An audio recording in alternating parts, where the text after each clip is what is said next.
SC/ST cell સમાજ દ્વારા આજે અપાયેલા ભારત બંધના એલાનને સુરત જિલ્લાના આદિવાસી વિસ્તારમાં પણ સંપૂર્ણ બંધને સમર્થન જોવા મળી આવ્યું હતું. સુરત જિલ્લામાં મોટા આદિવાસી વિસ્તાર ગણાતા માંડવી પંથકમાં પણ આજે આદિવાસી સમાજ દ્વારા બંધને સમર્થન આપી તમામ દુકાનો, વેપાર તેમજ હાટ બજારો પણ સંપૂર્ણપણે બંધ જોવા મળ્યા હતા. સુપ્રીમ કોર્ટના અનુસૂચિત જાતિ અને જનજાતિના અનામત માટે ક્રિમીલેયર અને કોટાની અંદર કોટા લાગુ કરવાનો નિર્ણય કરવામાં આવ્યો, જેના વિરોધમાં દલિત આદિવાસી સંગઠનોએ વિરોધ કરી રહ્યા છે અને જેના ભાગરૂપે આજે ભારત બંધનું એલાન કર્યું છે. ભારત બંધની અસર સુરત જિલ્લામાં પણ જોવા મળી રહી છે. ભારત બંધના એલાન બાદ આદિવાસી વિસ્તાર ધરાવતા સુરત જિલ્લાના માંડવી તાલુકામાં જડબેસલાક બંધ જોવા મળ્યો.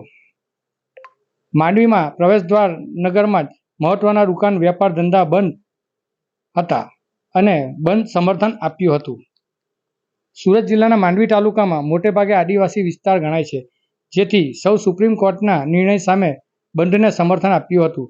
માંડવી નગર અને તાલુકામાં દુકાન, બજારો તો બંધ રહ્યા જ, પરંતુ આજે બુધવાર હોય અને હાટ બજાર પણ ભરાતો હોય એ પણ આજે સંપૂર્ણપણે બંધ જોવા મળ્યો અને નામદાર સુપ્રીમ કોર્ટ દ્વારા આ નિર્ણય આદિવાસીઓ સમાજના હિતમાં પાછો લેવામાં આવે તેવી માંગ પણ કરી હતી.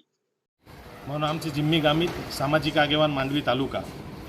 હાલમાં જ નામદાર સુપ્રીમ કોર્ટ દ્વારા જે SC/ST સમાજના અનામત પર જે ચુકાદો આપવામાં આવ્યો છે, જે ST/SC અનામતમાં પેટા જ્ઞાતિની અંદર જે વર્ગીકરણ કરવામાં આવ્યું છે અને એમાં પણ એમણે એનું ક્રિમિલિયર દાખલ કરવામાં આવ્યું છે, એનો ST/SC સમાજ આખા ભારતમાં રહેતા લોકો એનો વિરોધ કરી રહ્યા છે અને એના સંદર્ભમાં ST/SC સમાજે જે ભારત બંધનું 21 ઓગસ્ટનું એલાન આપ્યું હતું, એના સંદર્ભમાં આજે માંડવી નગર, માંડવી તાલુકાની મોટા ગામો આજે બંધ રાખીને એનો વિરોધ કર્યો છે અને સરકારશ્રીને અમે કહેવા માંગીએ છીએ કે અમે જન્મજાત આદિવાસી છે, આદિવાસી માની કોખે જન્મેલા આદિવાસી છે.